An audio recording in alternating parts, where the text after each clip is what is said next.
Hello and welcome back to English Today, and this is DVD 5 and the first DVD of the elementary level. And in this DVD you will see 3 more episodes of our story, That's Life, followed by our special TV programs. You'll see our travel expert in the discussion Around the World, followed by a discussion about the differences between generations. Then, in the grammar section, we will study the verb have and have got, and also the past tense of the verb to be. We will also learn to give instructions and directions using the imperative. Okay, so enjoy your studying and have fun.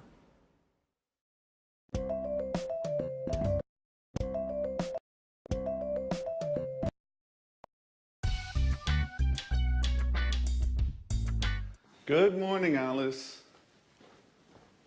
Wake up! Oh, good morning, Jack.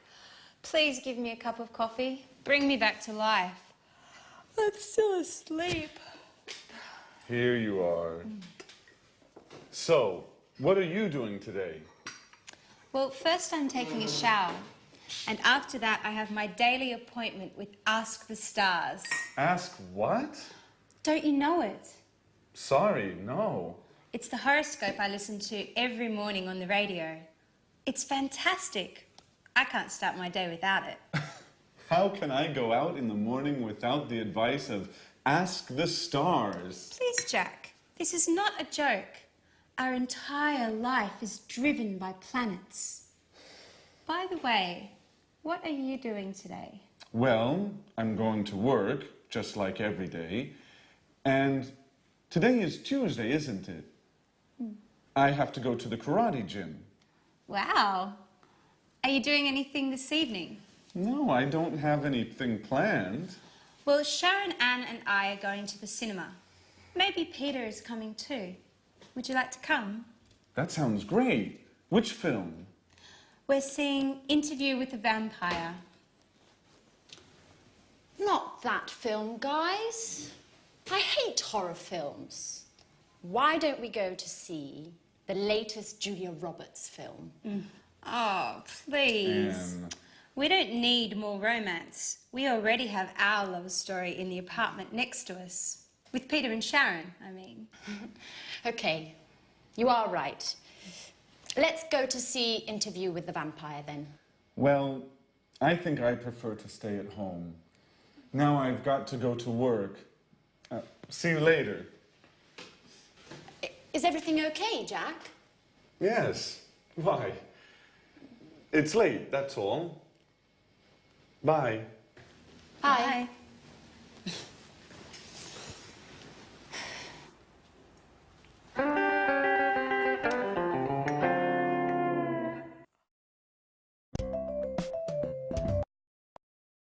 Hello and welcome back to English Today, your live TV program where you can learn the English language. And in this lesson, we're going to look at the verb have. Now, the verb have, you think, well, that's easy. It's not true. It's actually quite complicated because there are 2 ways of using the verb have in English. I can say, I have a scooter, or I've got a scooter. Well, in this lesson, we'll look at the first way, I have a scooter. Now, in our last episode, do you remember that Alice said, I have my daily appointment with Ask the Stars. You know, she believes in the stars. I have my daily appointment. Just simply the verb have. Now, I want to give you a little test before we move on. If I say, I have a scooter, how would you ask me the question about that? A scooter? How would you do it? Have you a scooter? No, that's not possible. Something missing, like an auxiliary. That's it. Do you have a scooter? Now, this is a typical mistake. People often think that have you a scooter is a question, but the verb have needs an auxiliary. Do you have a scooter? Okay? Listen to this. He has a scooter. He has, Mr. Snake, a scooter. What's the question? Careful. What's the question? Has he... No. Does he have a scooter? Yes, that's it. So you need the auxiliary. Does he have a scooter?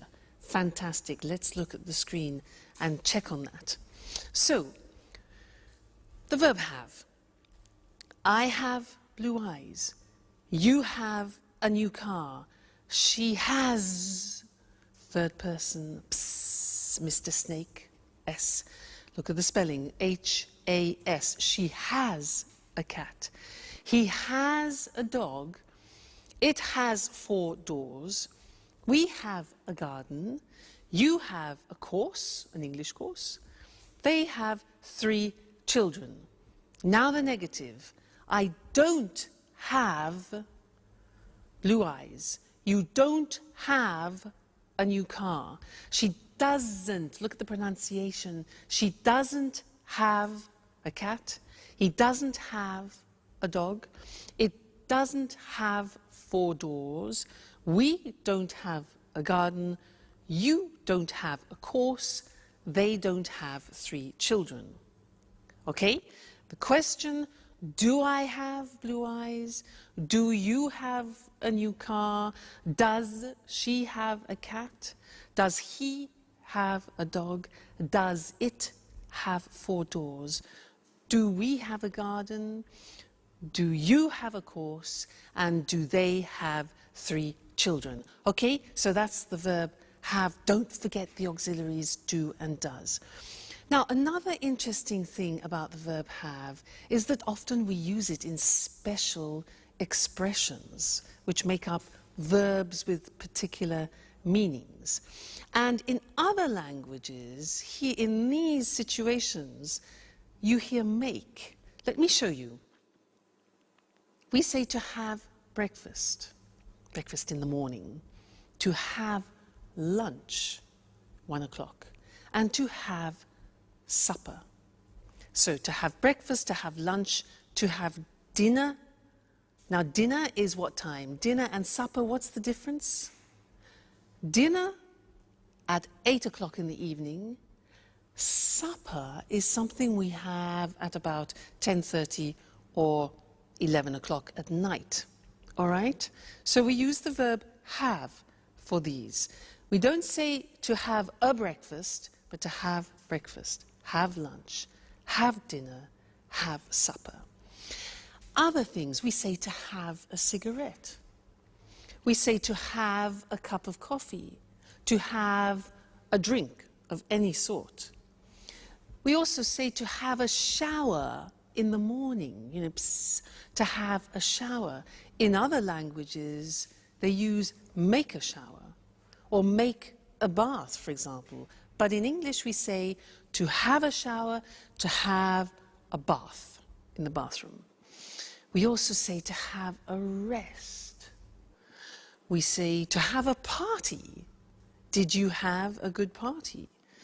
We say to have fun, which means to have a good time, okay? So these are very common expressions which we always use with the verb have. Have breakfast, have lunch, have dinner. Okay. Now, when we go back and listen to our friends, they will introduce the other form, have got, and then afterwards I'll tell you all about it. All right? So see you then. Bye.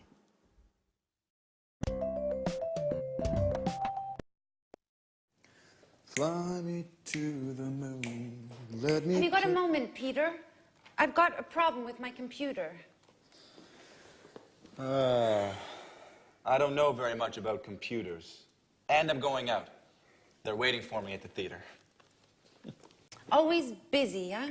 Okay, Sharon, take it easy. Shall we have a look? Thanks, Peter. You've got a big heart. Let's see if I can help you before you thank me. All right. I can't use this program, I use it every day, and today it isn't opening. Why don't you turn the computer off and then turn it on again? Okay, Peter, that's really a great idea. You're a genius. How can I do without you? I know, my dear. What are you working on? I'm writing my curriculum because I would like to find a new job. Listen, Peter, I don't know how to write it. Can you help me, please? I'm sorry, Sharon. I'm in a hurry. I have no time. I'm late. They're waiting for me. Very kind, as usual. Listen, Peter, Anne, Alice, and I are going to the cinema this evening. Would you like to come? I'd like to, but I can't. I have to... Go to the theater. Yes, I know. You always have something else to do. Oh, come on, Sharon. What's the problem? Maybe you're jealous of my career. Oh, Peter, I'm just tired of always coming second.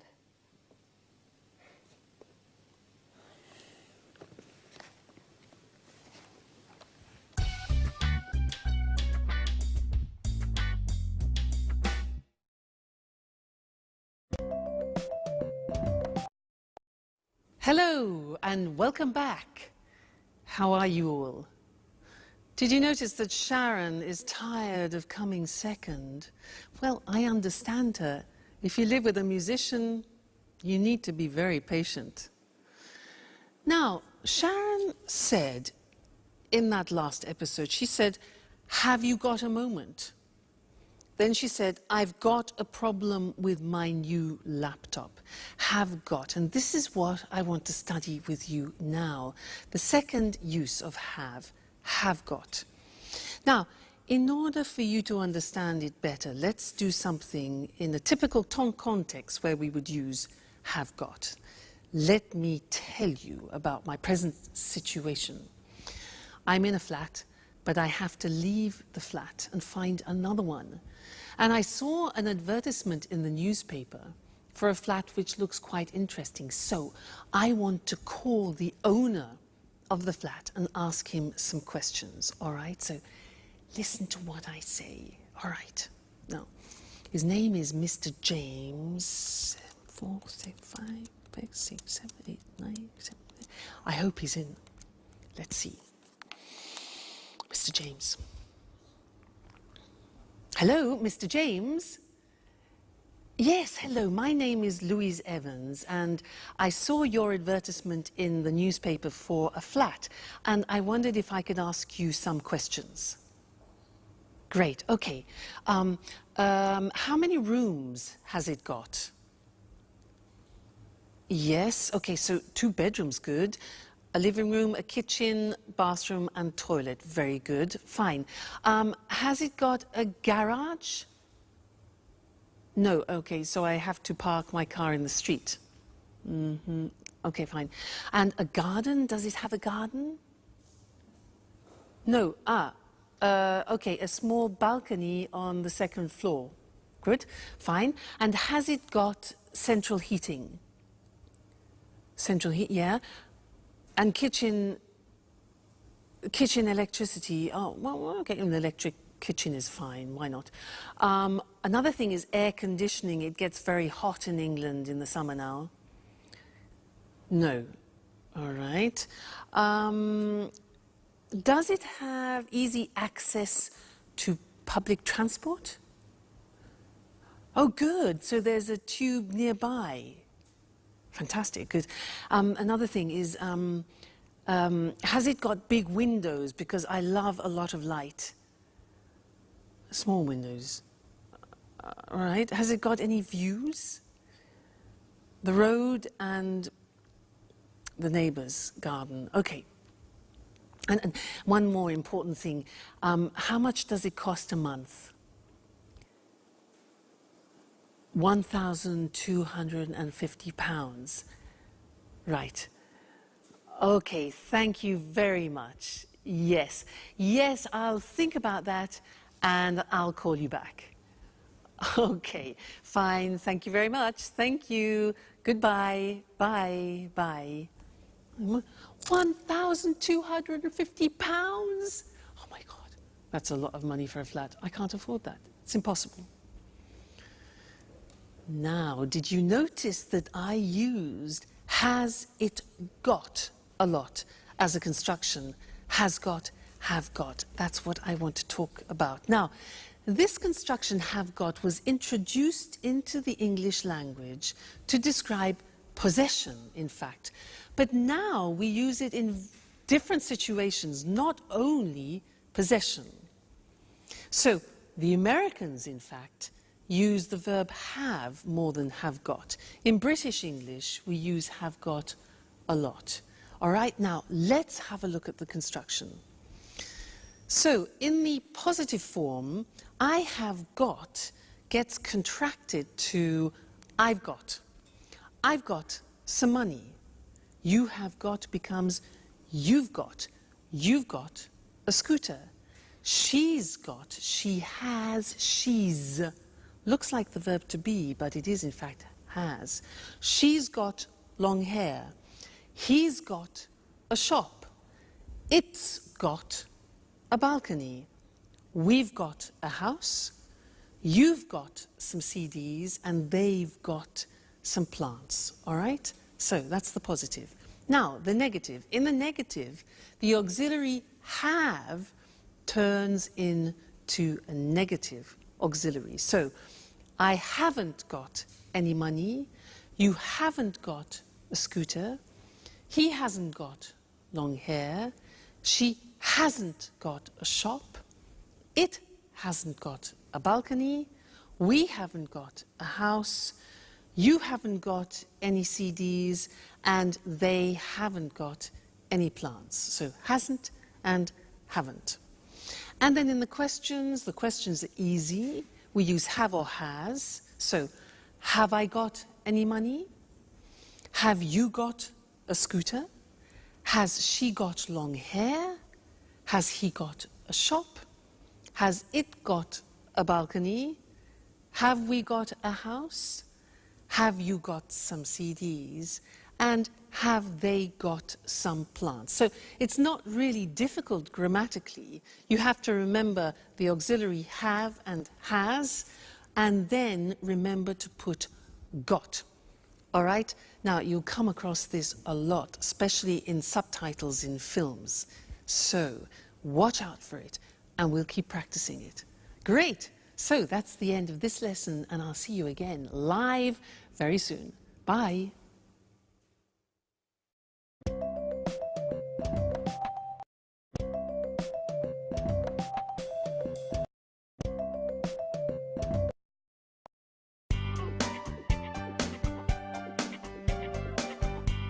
Hey, Anne. Housework, eh? Yeah, at last. Can I ask you a question? Sure. Oh, how are you and Peter? We're fine, thanks. Listen, I want to go to that bookshop. Do you remember? Oh, yes. The one with lots of photography books. Yeah. And thriller books. Yeah. And with the red coffee tables and flowers on the windows. Yeah. And where you can sit down and drink a delicious hot chocolate. Yes, Anne. That's the one. The London Reader. It's a great place. Yes. How do I get there? Is it far? You can walk from here. It's about 10 minutes away. Great. Oh, okay. Let's see. Go out the front door and turn left. Easy enough. Go straight ahead, past the traffic lights. Right. Straight ahead, past the traffic lights. Turn right into June Lane. June Lane. Then follow June Lane to the end of the street and turn right into May Avenue. Just a moment. Turn left on May Avenue. No. Turn right into May Avenue And the bookshop is Hi, Sharon. What are you girls talking about? I'm giving Sharon directions for the London Reader. So, turn right into May Avenue, and the bookshop is the second shop on the left, next to the butcher's. No, Anne. Sharon, the bookshop is on the right, past the museum and between a chemist and a bank. No, Jack, you are wrong. The bookshop is Okay, guys, be quiet. Don't worry. I've got my map. Sharon, I can come with you, if you don't mind. Great. That's very kind of you, Jack. Jack, housework? Do you remember?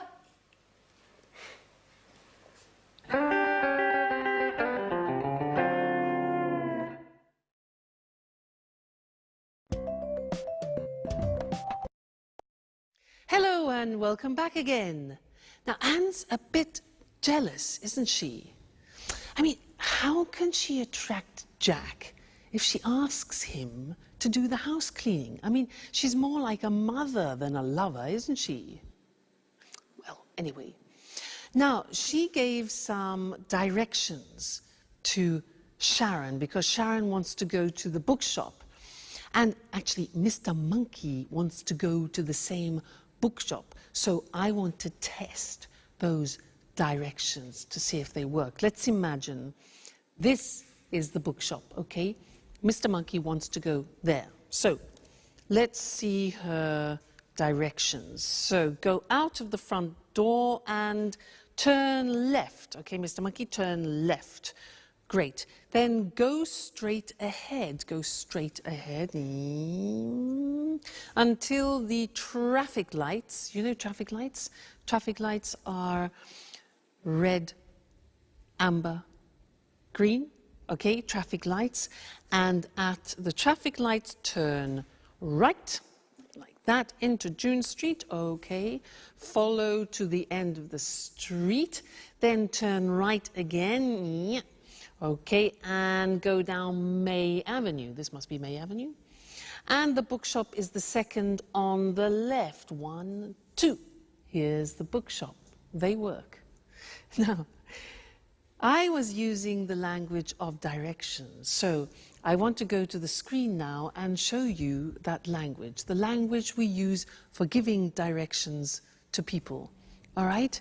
Now, we usually use the imperative form.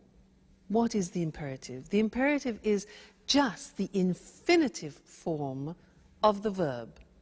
So you can say, take the first left or the first right. Take, okay, that is just an infinitive. Take the first right or the first left. You could say, take a bus to, take a train to, take the subway. Now, in America, they say subway, and in Britain, we say tube. Take the tube to. Okay? Another example. Turn left, turn right. So turn is the verb. Turn left, turn right. Okay? Another possibility is go straight on, which is an expression we use in Britain, or go straight ahead, which is an expression that they use in America. But we use both. Straight on, straight ahead, all right? Then we can say go past the shop or go along the street, a road, or an avenue. Again, we use go, it's the infinitive, and it's the imperative form, all right? Another example, at the end, we can say the position. It's next to, it's near to, it's opposite, it's between, it's on the left, it's on the right. You remember the prepositions that we did at the beginning? Well, that's to indicate the actual spot. Great, so that's giving directions using the imperative form. Now, let's go back to our friends in That's Life and listen to Jack, who is giving Alice instructions about using the internet. And listen to the imperatives that he uses, and I'll see you later, all right? Bye for now.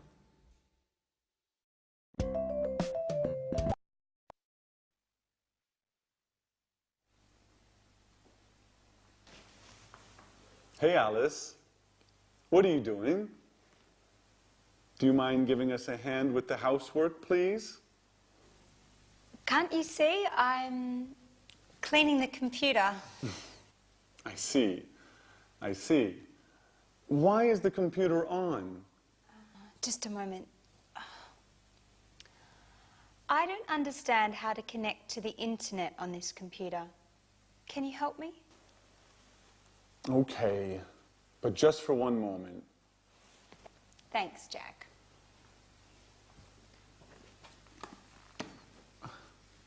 Okay, click on that icon.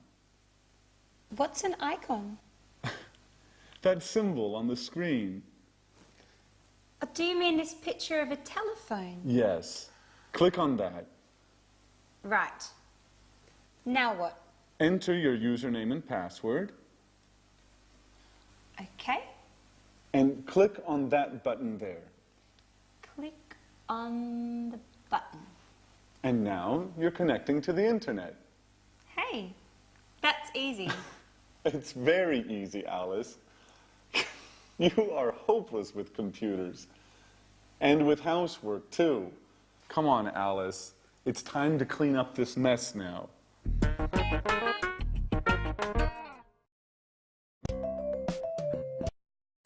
Hello again. Did you notice how Jack was giving Alice instructions to go on the internet? Well, I want to give you some instructions to do something at home. Now, in order to do that, you need one of these. What's this? Huh? A what? It's a napkin. A napkin. So, take a napkin, all right? Put it down, open it up like this. Okay, so we have an open napkin. Anyway, now, take the bottom of the napkin and fold it over a little bit, like that, okay? Then, fold it again, like that. Then fold it again, and again, and again, until you reach halfway, and press it down like that. Press it down. All right, now, take the whole napkin, lift it up, and put it in this position. You turn it over, okay? Press that down.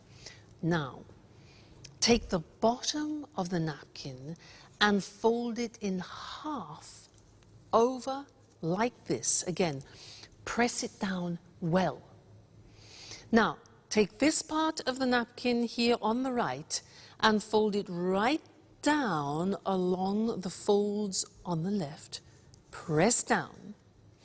Then take all of it up like this and fold this bit over so you create a support like that.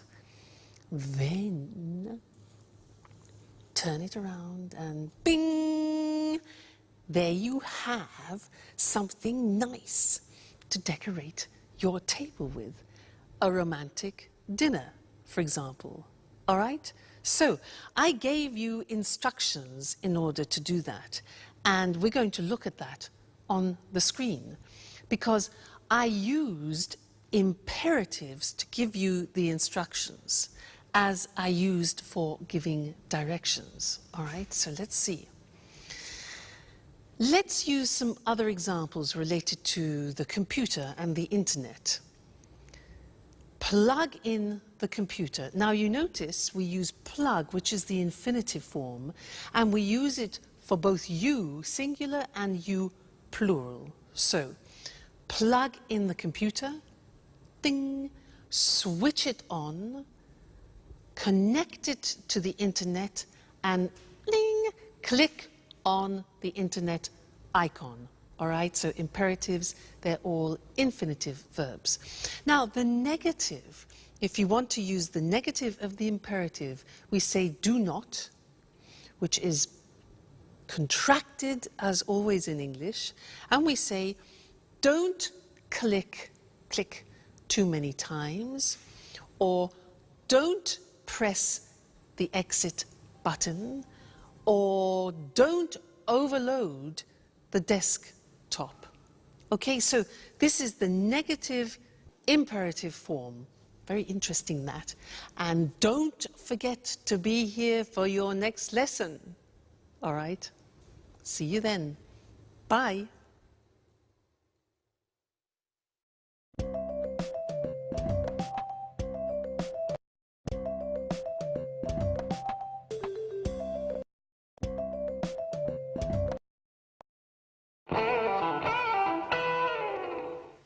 Jack, where were you yesterday evening? Why? There was a great party at Mary's. Really? I wasn't invited. I can't believe that. Everyone was invited. I'm sure I wasn't. Anyway, I was busy yesterday. Oh. Did you have a meeting with some clients? No, I didn't. So? What? Where were you? I was with Robert at the Red Lion pub. That's impossible. Robert was at the party. Oops. I always get them mixed up. I was with Charles. Charles was at the party too. Come on, Jack. Who were you with? You are too curious, Alice.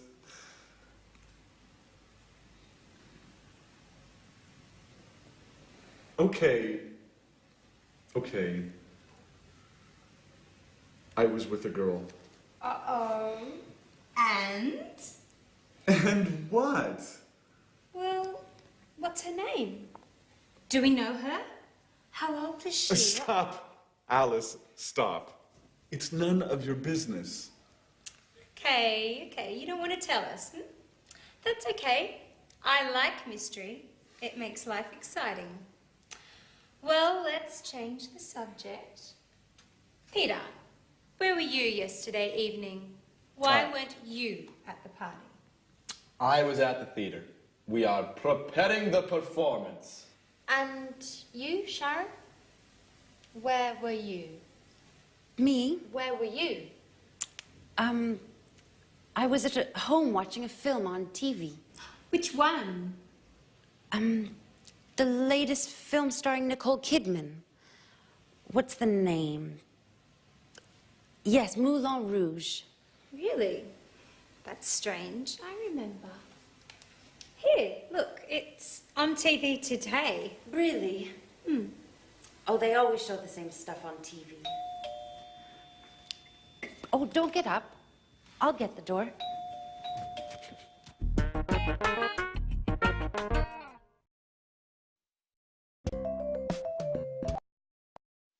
Hello again, everyone. Well done, Sharon. That was a bit embarrassing, wasn't it? Now, where were you last night? Well, I wasn't at a party. I wasn't in a pub like Jack. I wasn't at the theatre. I was at my first samba lesson, and it was great. Fantastic. You know, the music was really fantastic, really loud and exciting. And there were 30 people there. It was difficult to see the teachers. You can imagine, 2 teachers, 30 people. Excuse me. Anyway, as usual, there were too many women and not enough men, and that's typical. But the teachers were fantastic. They were really, really professional. One was Brazilian and the other was from Argentina. Yeah, Argentina. Great, really, really good. And in the first lesson, it was easy because we did some, basic steps. But it was really, really enjoyable. And I can't wait for the next lesson because that was so, so exciting. Can you samba? I bet you can. Now, in most of those sentences, I was using the verb to be in the past, and that's what I want to look at with you now. Let's look at the screen. To be in the past. When we talk about something specific in the past, let's look at the form.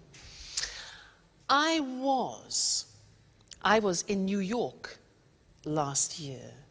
You were, see how it changes? You were at the party last night. He was at a meeting on Tuesday. I was, you were, he was, she was fine yesterday, for example. It was beautiful. We were at school on Monday, you were happy, and they were in London 2 weeks ago. So you see, I was, you were, he, she, it was, we were, you were, they were. Be careful about that. It's easy to make a mistake. Now, what about the negative form? Well, was becomes wasn't. Listen to the pronunciation.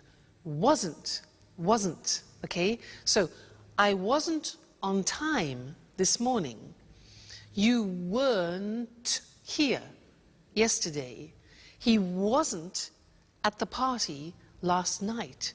She wasn't very happy. And it wasn't difficult, okay? We weren't at work on Saturday. You weren't on time for work. And they weren't on holiday last month. So wasn't and weren't. Question form, listen to these. Where was I yesterday? Where were you last night? Where were you last night? Where was he last week? Was she at work yesterday? Was it an easy test? When were we there? What time were you at school yesterday? And how often were they in class? So, the verb to be in the past tense, I was, you were, he, she, it was, we were, you were, they were. Very important. You can't live without that verb to be in the past. All right? Great. Well, we will continue with the past in the next lesson. So, see you then. Bye.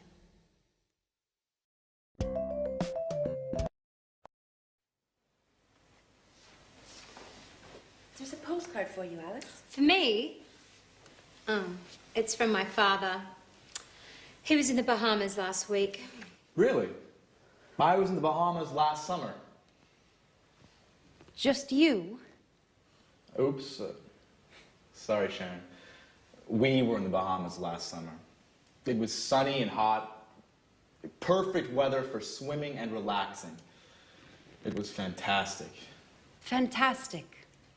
Yeah, fantastic. I'm sure it was. I prefer holidays in the winter. It's too hot in the summer. I like going to the mountains and skiing. My last holiday was 2 years ago. 2 years ago? Yes, it was a long time ago. I need another holiday soon. Anyway, was your father on holiday in the Bahamas, Alice? No, he wasn't. He's working on a new play there. Oh, how fascinating it must be being a director. Fame, money, and a lot of travelling around the world. And no time for family. Just a few calls, postcards, and a lot of misunderstandings. Why don't you call him now? I don't think that's a good idea. Why? When was your last call? 3 weeks ago? That's a long time. Come on. Alice, call him. I'm sure he'll be happy to hear from you. Well, maybe you're right. Okay, I'll call him. Thanks, Jack. For your advice, I mean.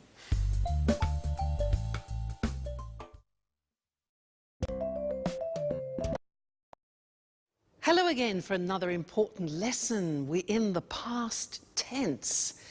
Now, I want to help you remember how to use the past tense. So I have another acronym. You know acronym? Look. Oil, way. Oil, way. Now, these letters represent the time words when you use the simple past tense. What do I mean by that? Well, this one, for example, let me give you an idea. This stands for yesterday, okay? Yesterday. Now, when you have yesterday in the sentence, you always use the simple past, okay? Now, do you know what the other words are? Let's have a look. An easy one could be this. Last. Last, do you know that? Last week, I was in Paris. Last week. Okay? Now, what about this one? 2 days ago. Very good. So, 2 days ago, we were at the sea, for example. So, this is ago. We have last, yesterday, ago. This one? That's more difficult. Yeah, it is difficult. It's on in English, and we use it with days and dates. And in some languages, it doesn't exist. So we say on Monday, on the 7th of July, for example, on. This one here, in. Okay, when do we use that? Yeah, months, for example, in January, in February, in March, and also for years, in 1961, in 1970, etc. This one, when. Okay, with when we use the past tense. So, for example, when were you there? So, oil way, on, in, last, when, ago, yesterday. It's like a rhyme. On, in, last, when, ago, yesterday. You need to memorize those. We'll look at them on the screen now. But it's important for you to memorize them, to remember that when you're speaking, on, in, last, when, ago, yesterday help you to remember to use the simple past. So, to revise that, our acronym OIL WAY.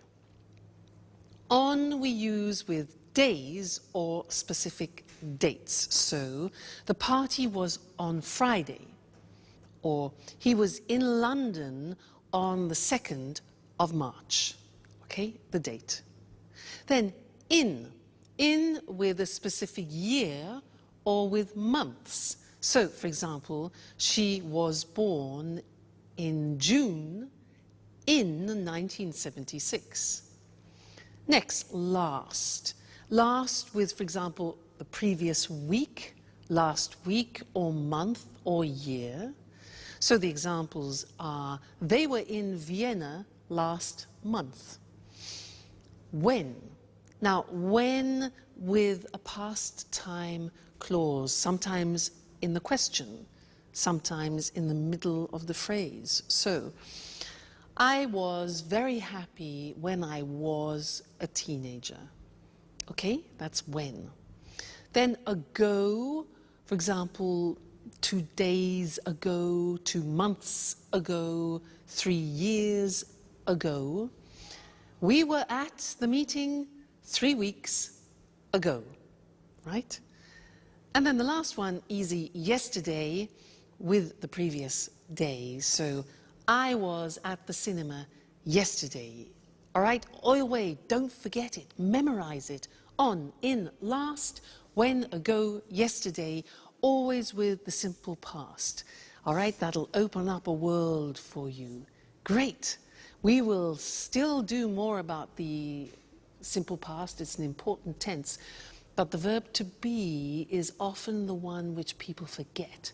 So be very careful when you're speaking. All right? Great. Well, happy studying, and I'll see you again very soon.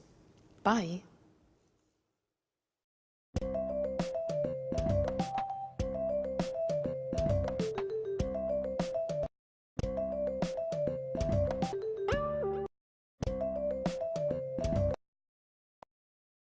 Good evening and welcome to this week's edition of The Travel Programme, the programme about everything to do with travelling and holidays. Here in the studio with me, as always, is Christine Oteng, our travel expert. Hello, Lucy. Well, summer's approaching and the summer holidays are too, so have you got any suggestions for the holidays? Well, let's see.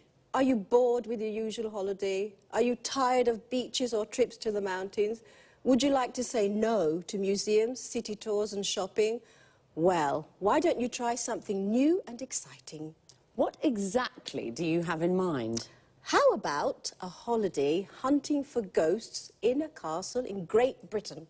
Hunting for ghosts in a castle. That's certainly a change from lying on a beach. It sounds exciting. It is exciting, something really different. Just right if you love adventure. But what do you have to do? Do you spend all the time looking for ghosts? No, not all the time. In some ways, it's like a normal holiday. In the morning, you have a traditional English breakfast, then you go for a walk or visit a local town. In other words, you do the things you always do when you visit a foreign country. But the fun starts in the evening. You have dinner, and then the ghost hunting starts. With the help of 1 or 2 ghost experts, you search through the haunted castle until late at night. Oh, it sounds frightening. It is frightening. There are strange sounds, doors and windows open and close by themselves. Yes, it's really frightening, but exciting too. Tell me, Lucy, do you believe in ghosts? Yes, I do, but I'm not very brave. I don't think I'd like to visit places like that, especially not at night. Are there any haunted castles in Great Britain? Oh, yes, there are, especially in Scotland. Many of the castles in Scotland have got ghosts. There are some fascinating ghost stories. There are lots of books about haunted castles. Why not read one before visiting Scotland? I see. A holiday spent looking for ghosts. A night in a haunted castle would certainly be a memorable experience. It certainly would. And if you want to see even more ghosts, before you return home, try a ghost walk. In London, visit places in London famous for strange and unusual happenings. Christine, this is definitely an interesting idea for a holiday with a difference. Well, if you're curious about ghosts and you love adventure, this could be just the holiday for you.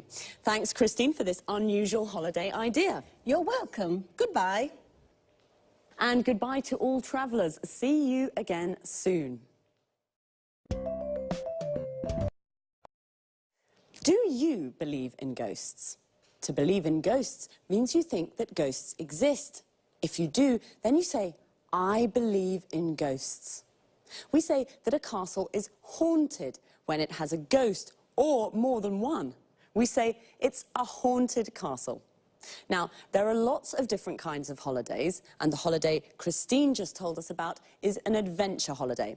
Looking for ghosts in a castle is an adventure.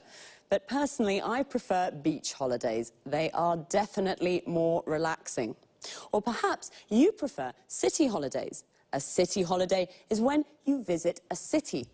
So let's look at some of the things you can do when you have a beach holiday. You lie on the beach in the sun and relax. This is called sunbathing. You go for a walk on the beach or go for a swim in the sea. Notice the expression go for. You can visit a local town. Local means that it's near the place where you are. What about when you have a city holiday? You can go on a city tour. A bus takes you on a tour round the tourist sites of the city. A tourist site is something that tourists want to see. For example, the Colosseum in Rome or Buckingham Palace in London. You can go for a walk around the city and visit the tourist sites. We call this sightseeing, and we say, go sightseeing. Just one last thing. Remember, there is a difference between travel and trip. To travel is a verb. When you go on holiday to a different city or country, you travel. A trip is a noun, and it's like a short holiday. You say, go on a trip. This means to go somewhere for a short time. For example, go on a trip to Scotland. Goodbye for now, and see you next time.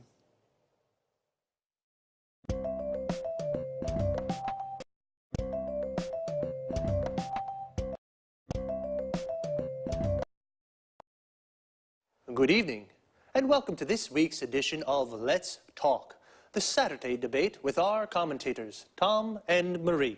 Good evening, Eric. Good evening. Well, this evening, let's talk about the differences between the generations.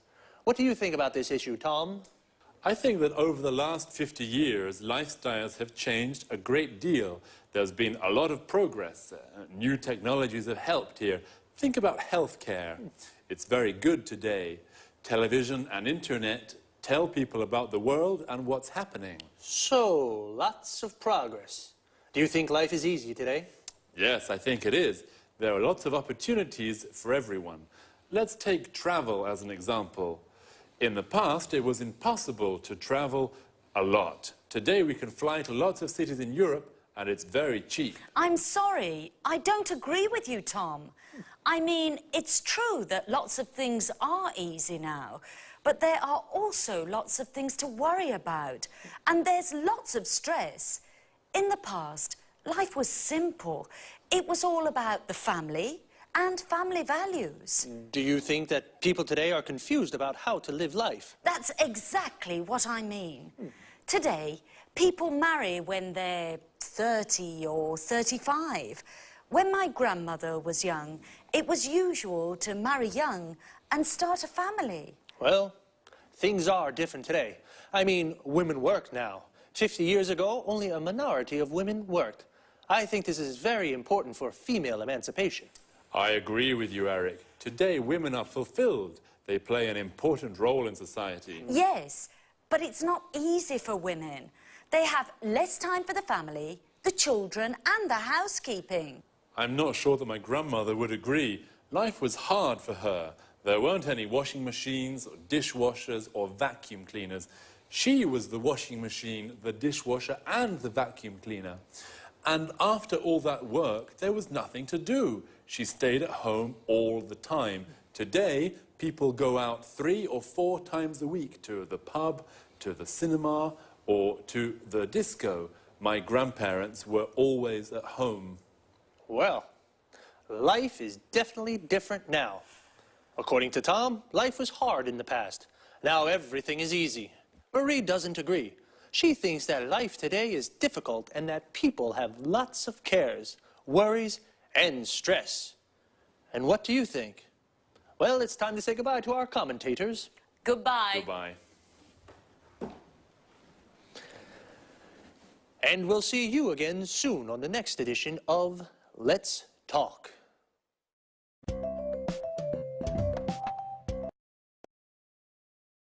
Okay, first of all, let's have a look at the expressions we use to discuss our different ideas and opinions. What do you think about this idea? This is a good way to ask someone's opinion, or simply, what do you think? How about when you don't agree with someone's opinion? You can say, I'm sorry, I don't agree with you. This is a polite way to say, I don't agree. If you do agree with someone, then you say, I agree with you. When we give our opinions, we usually start with, I think, or I don't think. The use of that after think is optional. So we can say, I think it is important, or I think that it is important. Another useful expression is, I mean, and when we use it to explain our ideas better. Let me give you an example. Things are different today. I mean, women work now. So I say things are different, and then with I mean, I explain how they are different. What about the vocabulary we use to talk about the things that have changed in the last 50 years? Let's take healthcare. It's the protection a country gives to its people like doctors, hospitals, and medicines. These are all parts of healthcare. Another important thing is female emancipation, the freedom of rights that women have. And some things that we have in our houses now, which make our lives easier, are the washing machine. This is the machine that washes our clothes. The dishwasher, the machine that cleans the dishes, plates, and glasses. And the vacuum cleaner, the machine that cleans the floor. Before I say goodbye, I just want to look at a little word that we use a lot. It's lot. And we use it to express quantity. We can say a lot or lots of, and it means a big amount. We use it with verbs. We say a lot, and it comes after the verb. For example, today people travel a lot. And when we use it with nouns, we usually say lots of, and it comes before the noun. For example, there's lots of stress today. Well, that's all from me. See you soon for another edition of Let's Talk.